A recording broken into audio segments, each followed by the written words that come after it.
வணக்கம் மக்களே. ஜனநாயகன் படத்துக்கு ஒரு பாட்டு போட்டிருக்கானு. என்ன பாட்டுன்னா, ராவண மவன்டா அப்படின்ட்டு. ராவண மவன்டான்னா எனக்கு தெரிஞ்சு நான் ஒரு 90களில் பிறந்த ஒரு குழந்தை, அதாவது 90 கிட்ஸ்.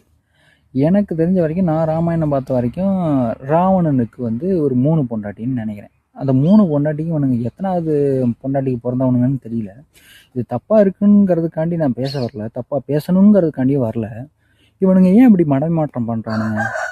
தமிழ்நாட்டில் உள்ள மன்னர்களும் சரி, சில கல்வெட்டுகளும் சரி, நிறைய பாடல்களையும் சரி, எங்கேயுமே ராவண தமிழ் மன்னன்னு எந்த இடத்துலையுமே குறிப்பிடலை.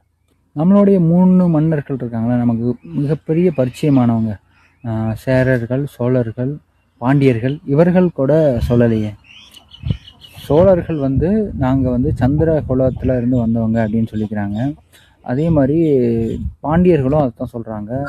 சோழ பேரரசு நாங்கள் சூரிய அந்த வம்சத்துலேருந்து வந்தோம்னு சொல்கிறாங்க. சூரிய வம்சத்துலேருந்து வந்திருந்தால் அவங்க ராவணன் இருக்காப்புல, இல்லை அவங்க வழி கிடையாது, ராமன் இருக்காருல அவங்க வழியில் வந்தவங்க. அப்போனா சோழர்களும் ராமனும் ஒரே வம்சத்துலேருந்து வந்தவங்க அப்படின்னு எடுத்துக்கலாம். இந்த இடத்துல எங்கேருந்து வந்தாப்புல ராவணன்?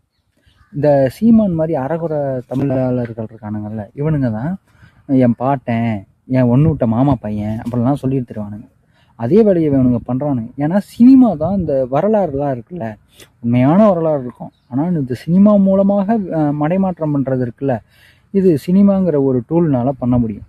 இந்த தற்குறிகளுக்கு, இந்த அணில் கூட்டத்துக்கு புரியாது. ஏன்னா இவங்க திருந்தாத பைத்தியம் இல்லை, திருத்த முடியாத பைத்தியம், ஒன்றும் பண்ண முடியாது.